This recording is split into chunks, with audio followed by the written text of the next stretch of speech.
সুখ।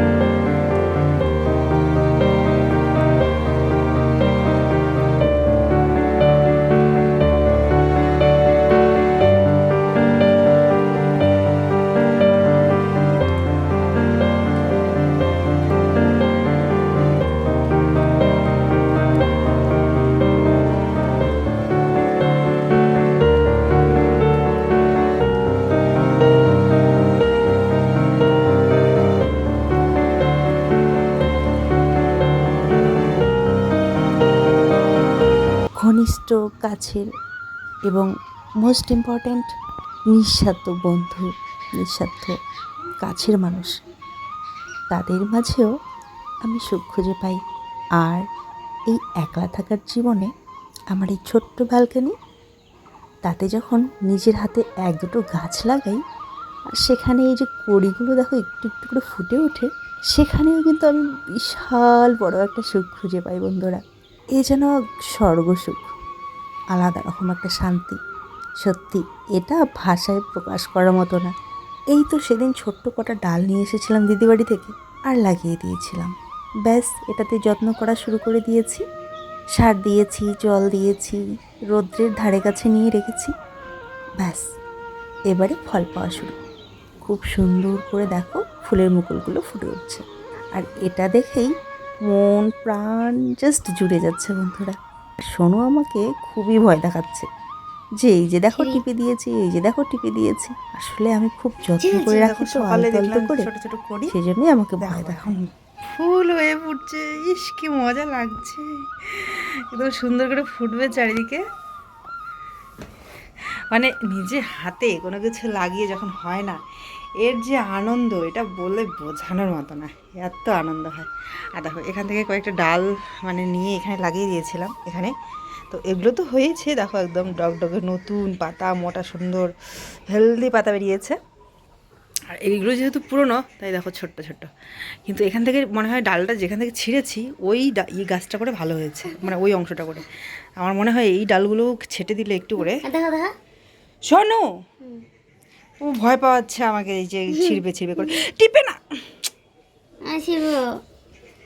ছিঁড়তে চাই। দেখো আর এটা করি, ছোট্ট করি দেখলাম এদিকে সাইডে একটু পিঙ্ক পিঙ্ক বেরোচ্ছে, এই যে এটাও কিন্তু 2-1 দিনের মধ্যে ফুটে যাবে মনে হচ্ছে। এটা আরও বেশি ভালো লাগে, এটার কালারটা একদম ডিপ পিঙ্ক, রানি পিঙ্ক, খুব সুন্দর হয় এটার কালারটাও। আর দেখো এখানে যেহেতু ওই মাটিটার মধ্যে পুঁই শাকের গাছ ছিল, ওই দেখো পুঁই শাকও হচ্ছে একটা, আবার হোক, পাতা ছিঁড়ে খাওয়া যাবে। চলো এবার একটু জল দিয়ে দিই। এখানে আবার দেখো একটা মনে হয় কুমড়ো গাছ হচ্ছে, ওই বান্ধবীর বাড়িতে লাগিয়ে দিতে পারবো নিচে, তাহলে ও খেতে পারবে, আমি খেতে পারবো। সবাইকে জানাচ্ছি নতুন আরেকটা ব্লগে তরতাজাই ফুলের শুভেচ্ছা দিয়ে অনেক অনেক স্বাগত, অনেক অনেক ভালোবাসা বন্ধুরা। আশা করছি তোমরা সবাই খুব ভালো আছো, সুস্থ আছো, আর আমরাও খুব ভালো আছি। আজকের ব্লগটাতে কিন্তু আমরা অনেক মজা করেছি, অনেক আনন্দ করেছি, তোমরা সবটাই দেখতে পারবে এই ব্লগে। সাথে দেখো, আজকে হচ্ছে আবির সোনার বার্থডে। দেখো কত বড় হয়ে গেল, ও মা, আর একটু পরে পুরো খুলে যাবে মনে হচ্ছে, কি যে ভালো লাগছে। তোমরা সবাই সাথে থেকো, আর আমাদের ভিডিওগুলো ভালো লাগলে অবশ্যই একটা কিন্তু লাইক, শেয়ার, সাবস্ক্রাইব করে আমাদের পাশে থাকবে। দারুণ মজা লাগছে এই আনন্দটা, মানে যারা গাছ লাগাও তোমরা তারাই বুঝবে। আর এই গাছটা দেখো, এই গাছটা একদম পুরো নেতিয়ে গেছিলো, রুক্ষসুক্ষ হয়ে গেছিলো, উপরে পাতাগুলো মরে গেছিলো, উপরেগুলো ছিঁড়ে দিয়েছি। আর তারপর ভিতর থেকে কিন্তু এখন জল দিয়ে দিতে যত্ন করতে করতে এটা খুঁড়ে দিয়েছি একটু সুন্দর করে, তলা থেকে কিন্তু আবার নতুন নতুন গাছ বেরোচ্ছে, আর ডগমগে সবুজ হয়ে গেছে, এখন আর ওই মোড়া মোড়া ভাবটা নেই, সুন্দর হচ্ছে। আর এখান থেকে এই যে নতুন বেরোচ্ছে।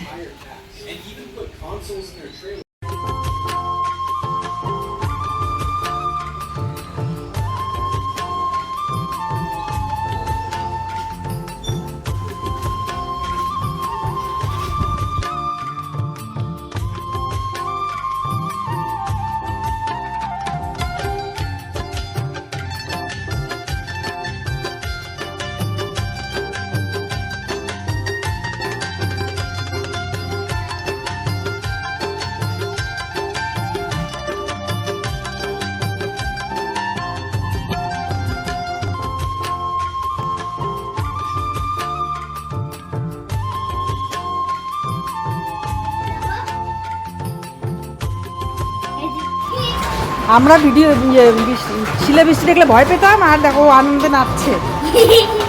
ইউটিউবে জলীয় বাষ্পকণা অনেক শক্ত হয়ে বৃষ্টি না হয়ে এরকম শিলাবৃষ্টি হয়।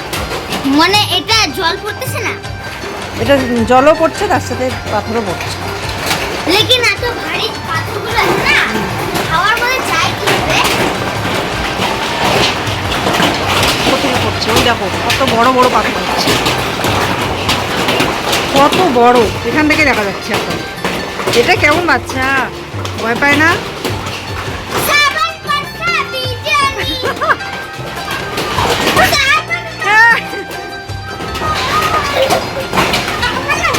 লাগবে আবার দেখো।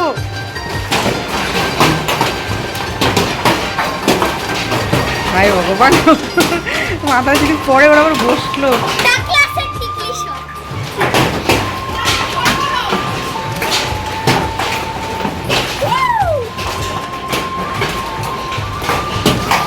তো শোনু, কোথায় উঠছিস তুই? আমার মজা ওই দেখো দেখো, তাল দেখো। আই মাথায় লাগবে। মাথায় লাগবে, করো না। পাথরগুলো কেন নিচ্ছে মা? আমরাও ঘুরাতাম এরকম করে, আশেপাশে যেগুলো আসতো, কেন? হ্যাঁ কেন? ভালো লাগতো দেখতে। ওই আমাকেও পাথর কটা দিস। হ্যাঁ থাকবে, এগুলো গলে যাবে না, হ্যাঁ গলে যাবে না তো, থাকবে। গুড আইস। আমি ভাবছি না আসল পাথর। দেখি আমরা ফুলের গাছগুলো ভাঙবি, হ্যাঁ ফুলের গাছগুলো ভাঙবি আবার দেখি। আমরা ভয়ে ঘরে, আমি বিছানার তলায় ঢুকে থাকতাম ভয়ে। না আইসে কোনো ভয় নাই। আই মাথায় লাগবে। থাক চলে এসছিস, থাক।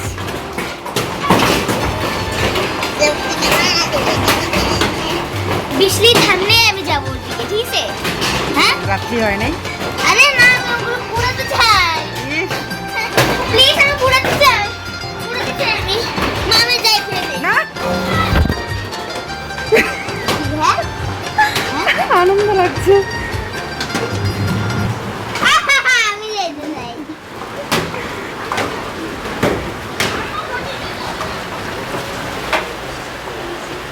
এখন আমরা তো আর ভয় পাই না, আমাদের সাথে বাচ্চাগুলো আর ভয় পায় না। আর ছোটবেলাতে আমরা প্রচন্ড ভয় পেতাম এরকম পাথর বৃষ্টি। কি মজা আছে আমাদের জন্য, মজা তোমাদের জন্য কি হয়? আমাদের ভয় লাগতো, কারণ টিনের ঘর ছিল, টিন ফুটা হয়ে যায়, খড়ের ঘর ছিল, ভেঙে যায়। আমার তো এখন ভয় নাই না, কারণ আমাদের তো নিজের ঘর। তোমার তো ভয় নেই, ওই জন্য খুশি। মা আজকের ডিনারে কি কি আছে দেখো। তো এখানটায় করেছিলাম মাছ ভাজা, ডাল, মাছের তেলের ভাজা, পাঁপড় ভাজা, বেগুন ভর্তা। আর দুপুরবেলাকার এই যে এটা ছিল মাছ, আলু, বেগুন আর টমেটো দিয়ে ওদের বানিয়েছিলাম, আমি ঠিক মনেও পড়ছে না। যাই হোক, একটু বেঁচে গেছিলো, ওগুলো দিয়ে খাওয়া দাওয়া করে আমরা শুয়ে পড়েছিলাম। পরদিন সকালবেলা, এই যে সকালবেলা না, ঠিক একটু বেলা হয়েছে, তো তারপর আমি কিন্তু চলে এসেছি বান্ধবীর ঘরে। ও আমাকে ডাকছিল তাড়াতাড়ি করে চলে আসো। ও বলছে আজকে তোমার বাড়িতে কিন্তু একদম রান্নাবান্না করতে হবে না, সকাল থেকে নিয়ে রাত অবধি আমাদের বাড়িতেই তুমি থাকবে। তো এই তো, তারপরেও ঘরের কাজকর্ম তো থাকে, তাই না? ঘরটর গুছানো, সাফ সাফাই করা, স্নান, পূজা, কাপড় ধোয়া, এই সমস্ত কিছু করে সোনু আর আমি দুজনে দুধ মুড়ি খেয়ে আমরা চলে এসেছি বান্ধবীর ঘরে। সোনু আর আমার বান্ধবীর ছেলে দুই বন্ধু মিলে এই যে দেখো বেলুনগুলো ফুলিয়ে ওরা সাজিয়ে নিচ্ছে। আর এদিকটায় আমি রান্না বসিয়ে দিয়েছি, আর ও হচ্ছে ঘরটরগুলো সব সাফ সাফাই করে মুছে ঠুচে দিল। তো এখানে হচ্ছে মাটন, আর এদিকে ফ্রাইড রাইসের জন্য আমি হচ্ছে ক্যাপসিকাম, গাজর, বিনস একসঙ্গে ভেজে নিচ্ছি, কারণ তাড়াতাড়ি করতে হবে। তো তার জন্য অ্যাকচুয়ালি এক করে ভাজা থেকে একবারে ভেজে নিচ্ছি, আর তারপরে লাস্টে করে আবার তেল দিয়ে হচ্ছে বাদাম আর কিশমিশটা ভেজে নিয়ে ফ্রাইড রাইস বানাবো। এদিকে ভাত হয়ে গেছে, এখন সেটা ভাতটা ফুটিয়ে নিয়েছি। ফ্রাইড রাইস আর মাংসটা করছি, ডাল হয়ে গেছে, মুসুর ডাল করেছি। দাও, এই যে এখানটায় মুসুর ডাল করে রেখেছি। মাছের তেল আছে একটু, এটা ভাজবো বেগুন দিয়ে। এখানটায় মাছ আছে, এই যে মাছ, আর এখানটায় আলু পেঁয়াজ আর একটু কাটতে হবে মাছের জন্য। এখানে সমস্ত মশলাগুলো যে ও কেটে দিল, আমি এগুলো পেস্ট করে নেবো মাংসের জন্য আর কি। তো চলো ঝটাপট রান্না করি। রান্নাটা সেভাবে আর শেয়ার করতে পারলাম না, তাড়াহুড়ো করলে না এত হয় না। কেউ একজন শ্যুট করে দিলে ভালো হয়। এখানে ট্রাইপডও আনিনি, তো কাজ করার সময় নিজে শ্যুট করলে অসুবিধা হবে, তাই আর কি কোনো রেসিপি শেয়ার করলাম না, এমনি করেই দেখাচ্ছি। না চলো, আজকে হচ্ছে আবিরের বার্থডে। আশা করছি তোমাদের ব্লগটা ভালো লাগবে। আজকে ওর মা, দাদা, তারপরে হচ্ছে আরও অনেকেই আত্মীয় স্বজন কয়েকজন আসবে, তো তাদের জন্য এই যে সবগুলো রান্না করছি। জানি না কীরকম হবে, তাই কিন্তু একটা ইয়ে ছিল যে পারবো, কারণ একবার করেছি তো। আমি সুন্দর বার্থডেতে আমি নিজে করেছিলাম রান্না বান্না, তাই জন্য সাহস আছে আর কি। আর ওদের পাশের বাড়ি দিদিদের যখন বার্থডে হয় ফুচকিদের, তখন আমাকে কিন্তু করি। চলো যটাপট আমি রান্নাটা করে দিই। মাছের ঝোলটা করে নিলাম, ভাত হয়ে গেছে, ডাল হয়ে গেছে, মাছের তেলের ভাজা করেছি, আর মাটনটা হয়ে গেছে। ফ্রায়েড রাইস এখানটায় ঘন্ট করব, বাঁধাকপি ঘন্ট। আর তার সাথে দেখো এই যে মাটনটা কীরকম হয়েছে বলো তোমরা। সবাই তো এত প্রশংসা করছিল, কি বলবো আর। তো আমরা এখন কটা করে ভাত খেয়ে নেব। আমার মা, দিদি আর মামির হাতে ভাত খেলে আমার খাওয়া বেশি হবেই হবে, আর এই বান্ধবীর কাছে ভাত খেলেও আমার মানে খাওয়া বেশি হবেই হবে। ও দেখো কতগুলো করে ভাত দেয়, নাও নাও নাও, খাও খাও খাও করে করে করে, মানে আমার মা দিদির মতোই ও আমার পেট ফাটিয়ে ছাড়বে এরকম অবস্থা।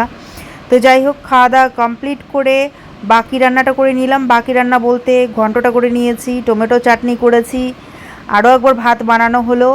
এই যে তারপর কিন্তু আমি রেডি শেডি হয়ে চলে এসেছি, গিফটটা নিয়ে একটা ড্রেস নিয়েছি, তো ওই ড্রেসটা নিয়ে চলে আসলাম। আসার পর কিন্তু বাকি যেগুলো কাজ ছিল সেগুলোকে করে, এই যে বাবুর জন্য এখানটা মিষ্টি টিষ্টি সব সাজিয়ে এখানে এখন সেলিব্রেশন হবে শুরু। আর হ্যাঁ, এই যে চালটাও নিয়ে এসেছি, আতপ চালটা নিয়ে এসে কিন্তু ক্ষীর বানিয়ে দিয়েছি। আজকের দিনে একটু পায়েস না হলে হয় বলো?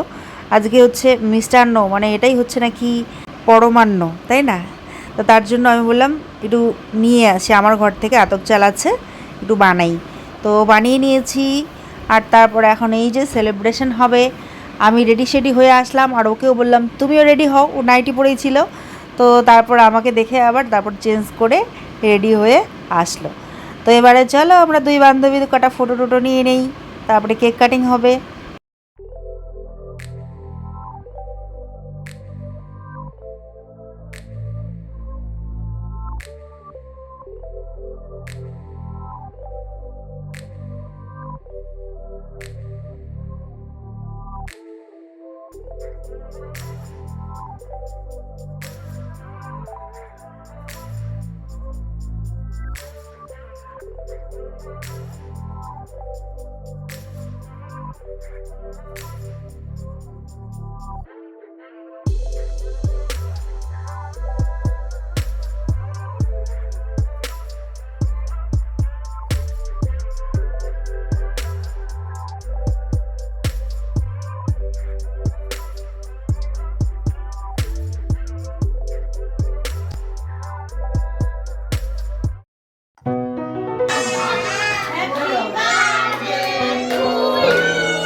আরে নিজের পাতলা কি হচ্ছে সবার খাওয়া দাওয়া হয়ে গেল সবাই চলে যাবে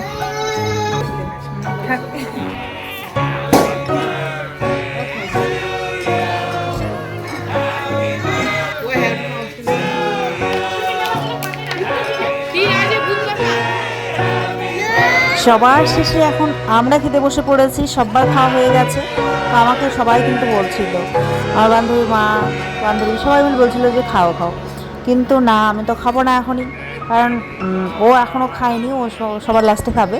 তো আমারও আর মানে সেরকম একটা খিদেও নেই, তখন এত খাইয়ে দিয়েছে ও দুপুরবেলা খেতে খেতে তবু বিকেল হয়ে গেছে দুপুরবেলার খাবারটা, তো সেই জন্য হজমও হয়নি। আর তাছাড়া এত বেশি খাওয়া হয়ে গেছিলো যে আমার খিদেই লাগছিল না, তো ভাবলাম না সবার লাস্টে খাবো আর ওর সাথে একসঙ্গে খাবো, তাছাড়া ভালো লাগছিল না।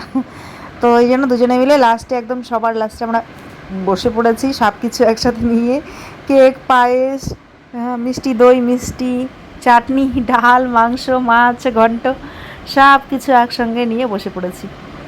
তো এই সমস্ত রান্নাবান্না কিন্তু আজকে আমি করেছি, আর সবাই খুব প্রশংসা করেছে যে খুব ভালো হয়েছে।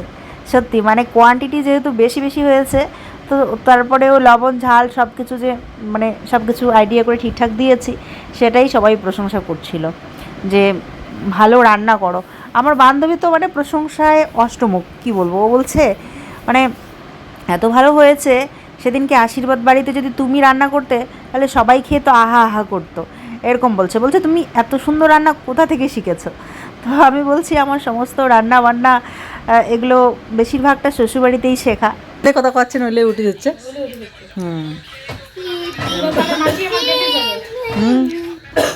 যা যা ভিডিওটা দেখবে সবাই দেখবে।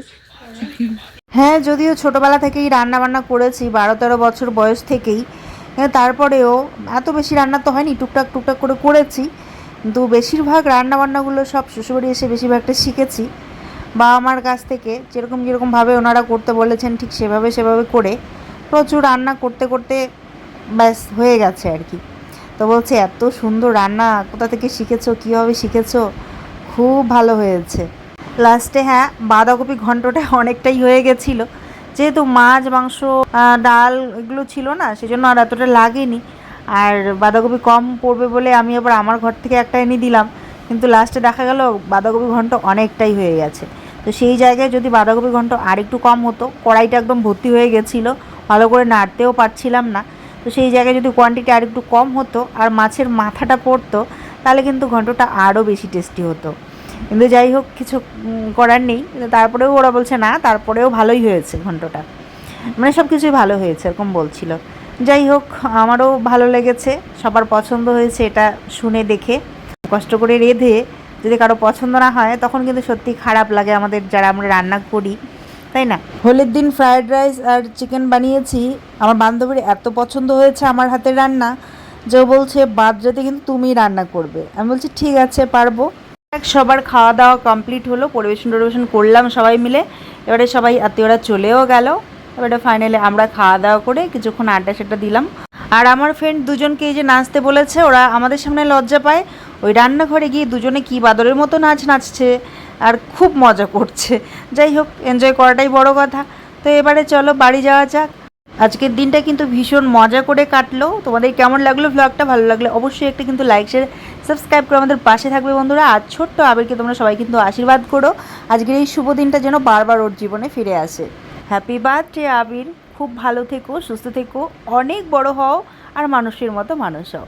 তো চলো আজকে আসছি, সবাই খুব ভালো থাকবে, সুস্থ থাকবে, দেখা হবে দারুণ একটা নতুন ব্লগের সঙ্গে। অসংখ্য ধন্যবাদ ভিডিওটা দেখার জন্য প্রিয় পরিবার, টাটা।